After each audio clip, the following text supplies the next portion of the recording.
میرے عزیز ہم وطنوں، السلام علیکم۔ 10 کروڑ پاکستانیوں کے امتحان کا وقت آ پہنچا ہے۔ آج صبح سویرے ہندوستانی فوج نے پاکستان کے علاقے پر لاہور کی جانب سے حملہ کیا اور بھارتی ہوائی بیڑے نے وزیر آباد اسٹیشن پر ٹھہری ہوئی ایک مسافر گاڑی کو اپنی بزدلانہ حملے کا نشانہ بنایا۔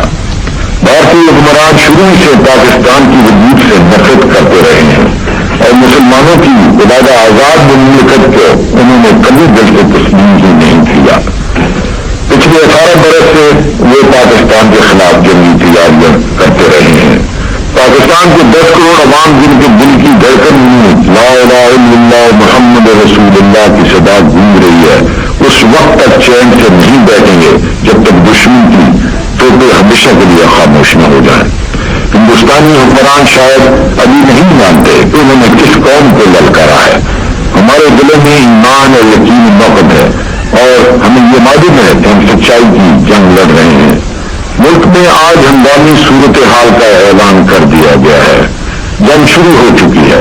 دشمن کو فنا کرنے کے لیے ہمارے بہادر فوجیوں کی پیش قدمی جاری ہے۔ اللہ تعالیٰ نے پاکستان کی مسلح فوجوں کو اپنی جوہر دکھانے کا موقع عطا کیا ہے۔ میرے وطنوں، آگے بڑھو اور دشمن کا مقابلہ کرو۔ خدا تمہارا حامی و ناصر ہو، آمین۔ پاکستان چھوڑے عام اسٹوری 65 is now.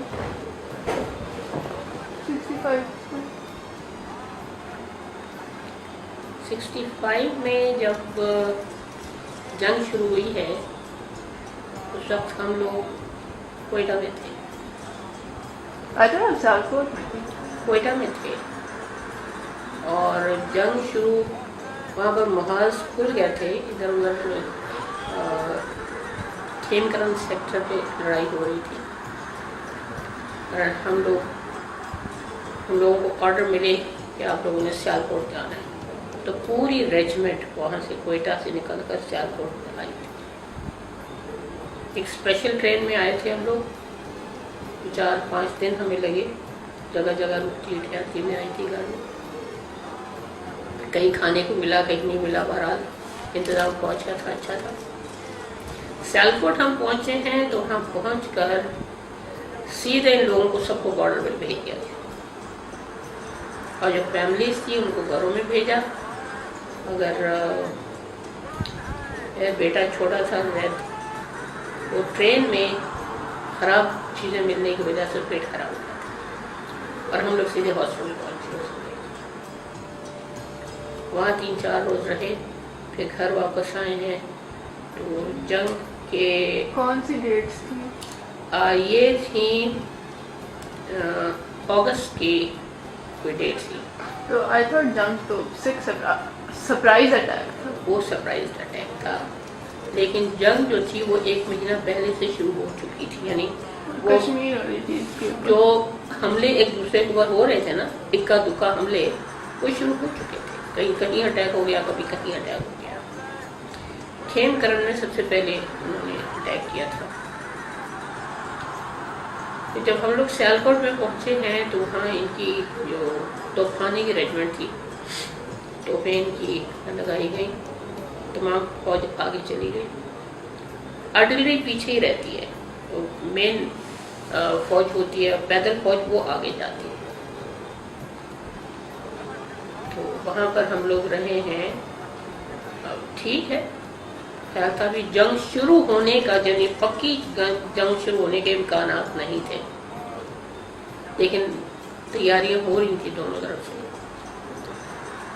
پھر بارشوں کے دن تھے، برسات تھے، گھاس بہت بڑی ہوئی تھی اور کچھ اللہ میاں کی طرف سے اشارے مل رہے تھے۔ لوگ کہتے تھے بھائی تم کراچی آ جاؤ، وہاں جنگ ہو رہی۔ میں نے کہا میں نہیں جا رہی جب تک ہمیں پتہ نہیں چلے کہ ہم جنگ واقعی ہو بھی رہی ہے کہ نہیں ہو رہی اور ہم ایسے ہی چلے جائیں۔ اگر ہمیں زیادہ دن رہنا پڑ گیا تو لوگ کہیں گے کہ بھائی آ کے بیٹھ گئی اور لڑائی بھی نہیں ہو رہی۔ گھر کس کا تھا جس میں آپ لوگ جا کے رہے؟ وہ گھر تو ہمیں آدمی کی طرف سے ملا تھا۔ تو اس کینٹونمنٹ میں پہلے کوئی نہیں رہ رہا تھا؟ کینٹونمنٹ وہ جو تھے وہ لوگ تو چلے گئے تھے، ان کی پوسٹنگ کہیں اور ہو گئی تھی، پھر ہماری پوسٹنگ وہاں پر ہوئی تو وہ گھر میں خالی مل گیا. جب خالی گھر ملا تو اس میں ہم تھے، لیکن اس گھر کی ایسی حالت نہیں تھی کہ کوئی وہاں پر رہ سکتا ہے. شیشے ٹوٹے ہوئے تھے، کھڑکیاں ٹوٹی ہوئی تھی. اور زید اس وقت میرے خیال میں 2.5 سال کے تھے، 2.5 سال کے. زیرت 5 سال کی، ان کو اسکول میں داخل کرنا تھا. اور وہاں جب ہم پہنچے ہیں تو سب سے پہلے میں گھاس واس بیچنے کے لیے میں نے ایک آدمی سے کہا، وہ کہنے لگا جی میں 5 ستمبر کے بعد آپ کو بتاؤں گا گھاس مجھے لینی ہے کہ نہیں لینی. وہاں بکتی تھی گھاس. میں نے کہا یہ گھاس بیچ کے تو گھر کی ریپیئر کرا لوں گی. اس نے کہا 5 ستمبر کے بعد بتاؤں گا. اب اس نے 5 ستمبر کا خاص کیوں نام بتایا تھا یہ مجھے بعد میں سمجھ میں نہیں آیا. تو اس کے بعد 5 ستمبر کو جب آئی ہے تو ہم لوگ اپنے لان میں بیٹھے ہوئے تھے. تو زید اپنے نوکر کے ساتھ باہر صحن میں تھا، کھیل رہا تھا. میں زیرت کو منہ ہاتھ دھلا رہی تھی برانڈے میں. ایک دم سے ایک انڈین فائٹر پلین وہاں سے گزرا، اور یعنی ہمارے 2 گھر تھے، ایک جیسے یہ جتنی مسجد دور ہے نا اتنے ایک دوسرا گھر اتنی دور تھا. ان دونوں کے بیچ میں سے بہت لو سپیڈ پہ ایک جہاز گزرا ہے. اس کے پیچھے 2 پاکستانی فائٹرز تھے. آپ نے دیکھے جہاز؟ بالکل دیکھے.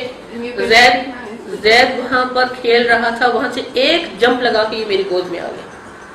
اتنی دور سے ایک جمپ لگا کے میری گود میں آ گیا اور ہم لوگ سب اڑ گئے. اور ہم نے دیکھا جہاز وہ جا رہے ہیں.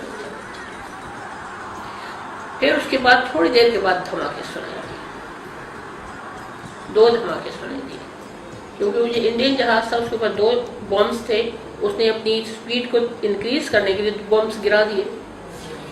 ایک بم گرا وہ جو اس کے سیالکوٹ سے تھوڑا آگے ہی ایک نہر تھی لوور چناب، اس کے قریب گرا. اس کے اوپر نہیں گرا، اس سے تھوڑے فاصلے پر گرا. اگر نہر کے اوپر گرتا تو نہر ٹوٹ جاتی، سیلاب آ جاتا. دوسرا رہوالی کے اوپر ایک ٹرین کے اوپر گرا. ٹرین کے اوپر جب گرا تو اسے ایک خاتون عابدہ توسی وہ بہت ہو گئی، شہید ہوئی. پہلی شہید اس جنگ کی. لیکن ہم لوگوں کو یہ پتا کہ بم گرا ہے، لیکن کہاں گرا ہے ہم نے تو سیالکوٹ میں پتہ نہیں چلا. دوسرے دن پتہ چلا. تو سب جب کہہ رہے تھے کہ جانا ہے تو پھر ایک دن اسی رات کو مجھے خواب آیا کہ جیسے سب جا رہے ہیں، سب بھاگ رہے ہیں، اور زمان صاحب کے دفتر کا ایک آدمی حوالدار آیا اور اس سے کہا جناب کرنل صاحب نے آپ کے لیے گاڑی بھیجی ہے، آپ اس میں بیٹھے اور چلے. تو 6 تاریخ کی صبح کو 5-6 بجے کے قریب زمان صاحب کی طرف سے ایک آدمی آیا. انہوں نے کہا کہ یہاں پہ جنگ کا بہت بڑھ گیا ہے اور آپ یہاں سے نکل جائیں، چلی جائیں. کیونکہ ہماری پوسٹنگ نئی ہوئی تھی تو میں نے زیادہ سامان کھولا بھی نہیں تھا. ویسے ہی ہم لوگ سوچ رہے تھے جنگ ہو رہی نہیں، ضرورت کی چیزیں کھولی نہیں تھی. انہوں نے کہا کہ 2 گاڑیاں جاتی ہیں، ایک 12 بجے جاتی ہے، ایک شام کو 4 بجے جاتی ہے یہاں سے، تو آپ کسی بھی بتائیں کون سی میں جا رہے ہیں. میں نے کہا میں 12 بجے والی میں چلی. جو خانسامہ تھا اس سے میں نے کہا کہ تم باہر کی کچن باہر ہوتا تھا گھر سے باہر، جیسے سرونٹ کوارٹرز باہر ہوتے ہیں ویسے، وہاں سے کچن کا سارا سامان تم اندر گھر کے اندر لا کے رکھو اور پراٹھے پکا دو، انڈے جتنے بھی ہیں آدھے بوائل کر لو، آدھے کے آملیٹ بنا لو، اور تھوڑی سی شربتیں چیزیں گھر میں بچوں کے لیے. ایک دن پہلے ہی میں راشن لے کر آئی تھی. میں نے کہا چینی اور کھانے پینے کی جو چیزیں ہیں، بسکٹس ہیں، چیزیں سب تم ٹوکری میں بھر کے رکھ لو اور پانی کا انتظام کر دو. آرڈلی کے ساتھ میں نے گھر میں کو تھوڑا سا بند کیا. 11:15 بجے کے قریب گاڑی آئی، ڈوج آئی آرمی کی، جو میں نے دیکھا تھا کہ دروازے میں سے ریورس کرتی ہوئے اندر آئی ہے، ویسے ہی وہ اندر آئی اور انہوں نے گاڑی کھڑی کی. کہا کہ آپ گاڑی میں بیٹھ جائیں. یہ کرنل صاحب نے اپنے بچوں کے لیے منگوائی تھی کہ وہ بائی ٹرین جائیں گے تو اسٹیشن پہنچانا تھا. تو بچوں نے وہاں پہنچ کے ڈیسائیڈ کیا نہیں، وہ اپنی کار میں لاہور چلے جائیں گے. تو یہ گاڑی فالتو تھی، ہم آپ کی طرف آ گئے کہ آپ کو اسٹیشن پر پہنچا دیں۔ اب راستے میں جو میں نکلی ہوں تو میں نے دیکھا کہ اتنے لوگ سیالکوٹ سے نکل رہے تھے۔ مجھے دیکھا کہ سیالکوٹ سے نکلتے ہوئے کوئی ٹانگے پہ، کوئی پیدل، کوئی گھوڑے پہ، کوئی سائیکل پہ، سب باہر جا رہے تھے۔ اور ہم لوگ جب وہاں پہنچے ہیں اسٹیشن کے پاس تو وہاں پر بھی اس کے آس پاس تھوڑا سا اٹیک ہوا تھا، گولیوں کا تھا۔ پھر ہم ٹرین میں بیٹھ گئے اور یہاں وزیر آباد پہ گاڑی چینج کرنی ہوتی تھی پنڈی جانے کے لیے، تو وہاں ہم وزیر آباد پہ جا کے آرام سے بیٹھ گئے۔ وہاں پہ ویٹنگ روم میں دوسری ٹرین آئی، یہ پتہ وزیر آباد پہ پتہ چلا کہ چونکہ راہ والی کے اوپر ایک ٹرین کے اوپر حملہ ہوا تھا تو اسے ٹرین کا ٹریک جو ہے وہ ڈیمیج ہو چکا ہے اور لاہور سے کوئی ٹرین نہیں آ رہی ہے، تو ہمیں وزیر آباد ہی پہ انتظار کرنا پڑے گا۔ اچھا ایک چیز اور بتاؤں کہ میں نے یہ جو لڑائی کا ابھی یہاں پہ میں روکتی ہوں، سیالکوٹ میں جو تیاریاں ہو رہی تھی، جو موومنٹ ہو رہی تھی، فوج ایک جگہ بیٹھی نہیں رہتی، ایک جگہ بیٹھی اپنا ڈیرا لگا کے بیٹھ گئی، نہیں، وہ کانسٹنٹلی موو کرتی رہتی تاکہ دشمن کو پتہ نہ چلے کون کدھر چلا گیا، کدھر چلے گا اور اٹیک کرے گا۔ تو موومنٹ ہوتی رہتی، تو موومنٹ ہو رہی تھی جب، لیکن ٹینکس کو میں نے کبھی اتنی تیزی سے دوڑتے ہوئے کبھی نہیں دیکھا۔ ہمیشہ میں نے دیکھا ٹینکس آہستہ آہستہ جا رہے ہیں، پھر رہے جا رہے، پریڈوں میں دیکھا ہے اور فلموں بھی دیکھا ہے تو ٹینکس آئے رہے جا رہے، لیکن جس تیزی سے اس وقت ٹینکوں میں نے جاتے دیکھا ہے، دور سے ان کی آواز آتی تھی کہ ٹینک آ رہا ہے، ابھی ہم سوچ رہے ہیں کہ ٹینک آ رہا ہے یا نہیں آ رہا، ٹینک سوئی سے نکل گیا، اور ادھر دیکھ رہے اتنا گرد، اتنی مٹی، اتنا کچرا اس کے بعد اڑتا تھا، سڑکوں کی تباہی ہو جاتی تھی۔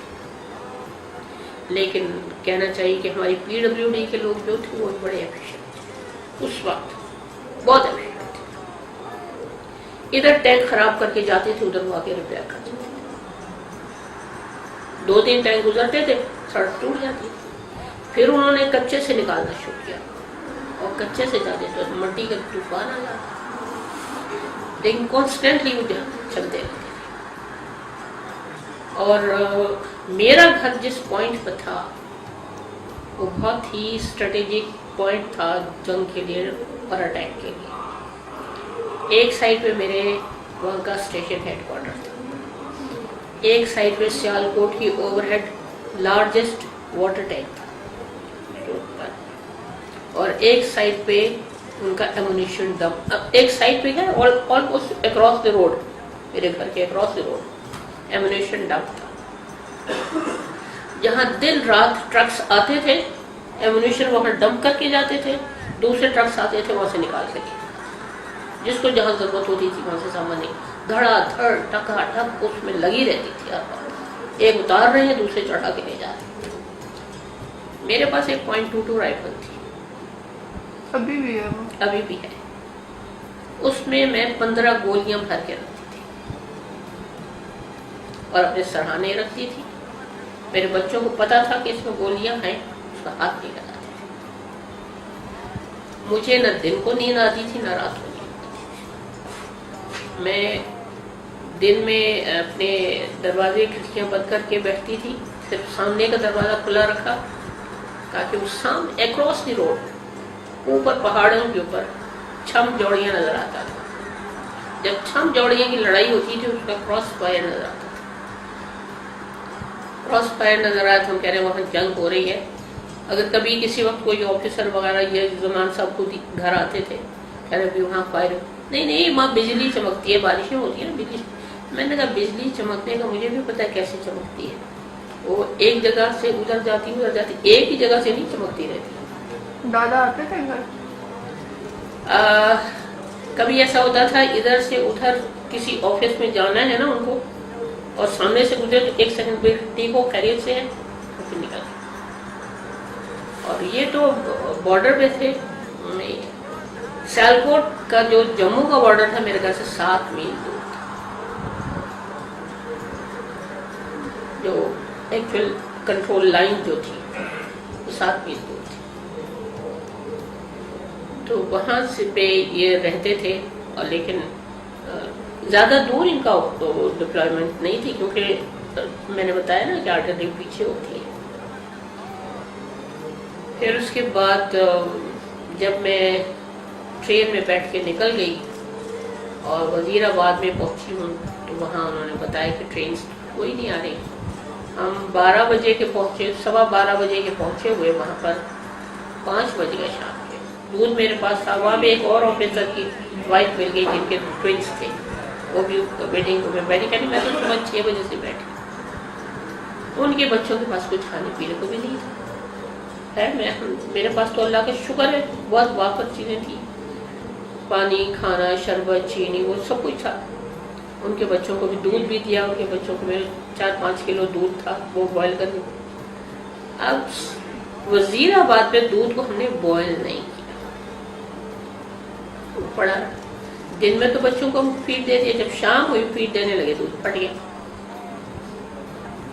اس میں بچوں کو یہ نہیں دے سکتے, ان کو شربتیں پلائیں, بچوں کا پیٹ شربتوں سے کام بات تھا, رونے لگے. پھر اس کے بعد ہمیں اطلاع ملی کہ ایک ریل کار آئی ہے, اس میں آپ لوگ جائیں, جانا ہے تو ریل کار میں آپ جا سکتے. ہم نے کہا ضرور جائیں گے ریل کار میں. جا کہاں رہے تھے آپ لوگ؟ پنڈی. پنڈی. پنڈی جانا تھا, کراچی نہیں آتا, پنڈی, کیونکہ پنڈی ہی نزدیک تھا. پنڈی میں کوئی تھا آپ کا؟ پنڈی میں بون تھی, اچھا. آبدابا تھی, یہ شمس آبادی وغیرہ تھی, لوگ سب تھے. چکلالہ میں رہتے تھے یہ لوگ, اور ان کے گھر وہاں پر تھے جہاں پر آج کل چکلالہ کا پارکنگ لاٹ بنا ہوا ہے, اس جگہ پہ ان کے گھر تھے. اور آبدابا کا گھر چکلالہ کے اندر بیس میں تھا. تو میں یہیں آ رہی تھی. تو ہم جہاں, اچھا میرے ساتھ میرا آرڈلی بھی تھا اور خانسامہ بھی تھا. اور خانسامہ کو گھر کا پتہ تھا, آرڈلی کو گھر کا پتہ نہیں تھا جہاں ہمیں جانا ہے. تو سامان کے میرے پاس 2 باکسز تھے اور کچھ میں نے اپنی ضروری کاغذات وغیرہ اپنے تھیلے میں اور بچوں کے کھانے پینے کا سامان رکھ دیا تھا. جب ہمیں ریل کار میں جانا پڑا تو ہم نے کہا کہ ہم ضروری بچوں کے کھانے پینے کا اور یعنی امپورٹنٹ چیزیں اپنے ہاتھ میں رکھ لیتے. باقی جو باکسز وغیرہ ہیں ریل کار میں وہ نہیں آ سکتے, تو خانسامہ ان کے ساتھ آ جائے. اب یہ سامان تو دور پڑا ہوا تھا, ریل کار یہاں تھی. تو ٹرین چلنے لگی تو اس کا تو آرڈلی کا انتظار نہیں ہو سکتا تھا. میں نے اسے کہا بھی ٹھیک ہے تم دونوں پھر آنا, بعد میں ہم نکل جائیں گے. تو دوسری خاتون ہمارے تھا, ان کا آرڈلی تھا. اب ریل کار 2 میل آگے جا کر ٹھہر کے واپس آ گئی. میں نے کہا جی یہ کینسل ہو گئی, اب یہ نہیں جائیں گے. اور دوسری ٹرین پیچھے سے آ رہی ہیں, ان میں آپ ہم بھاگتے بھاگتے نہیں. جب اور ٹرین اتنی دیر میں 1-1.5 یعنی آدھے گھنٹے کے درمیان 3-4 ٹرینز نکل گئی, وہاں یہ رک گئی. مگر انہوں نے کہا کہ اب تیز گاہ میں ایک آخری ٹرین وہاں پر کھڑی ہے, اگر آپ نہیں, ہم لوگ جلدی جلدی بھاگ کے وہاں پہنچے. اب آپ اس سے یہ اندازہ لگائیں کہ جب ہم جانے لگے تو میں زید کو میں نے گود میں لیا, ایک ہاتھ میں نے امپورٹنٹ ڈاکیومنٹ ہوتی, کھانے پینے کا جو تھیلا تھا اٹھانے لگی تھی تو دیکھا تو زیرک لائے تھے. اب زیرک کہاں چلی گئی اس وقت, اور میں پوری پلیٹ فارم اوپر چڑھ کے پل سے کراس کر کے آتا تھا. ایک صاحب وہاں پہ تھے, وہ کہنے لگے میرے خیال میں جو خاتون آپ کے ساتھ تھی وہ ان کے ساتھ گئی. اب انہوں نے میرا سامان پکڑ لیا, کہنے چلیے میں آپ کا سامان لے کے چلتا ہوں. جب ہم بھاگی اس طرف آئے تو وہ خاتون سامنے سے بھاگی بھی آ رہی تھی. کہ بھابھی جلدی کرے, ٹرین نکلنے والی ہے, اور میں نے روک کے رکھا ہے, اگر بھابھی نہیں آئے گی تو میں تو اتر جاؤں گی ٹرین سے, اب جلدی چلیں. میں نے کہا پہلے یہ بتاؤ زیرک کہاں, کہ نہیں, ہاں نہیں زیرک میرے پاس ہے, ہاں بچوں کے ساتھ. ہمارا ڈبہ بالکل آخر میں تھا, اور اس میں 1st کلاس کا ڈبہ تھا, اور چونکہ اتنا رش نہیں تھا, تب صرف ہم دونوں تھی اور 2 ہمارے بچے تھے. ہم بیٹھ گئے آرام سے, اب چلے گی ٹرین تو چلیں گے. اب ٹرین چلی, چلنے لگے, اور پھر یہ ان کا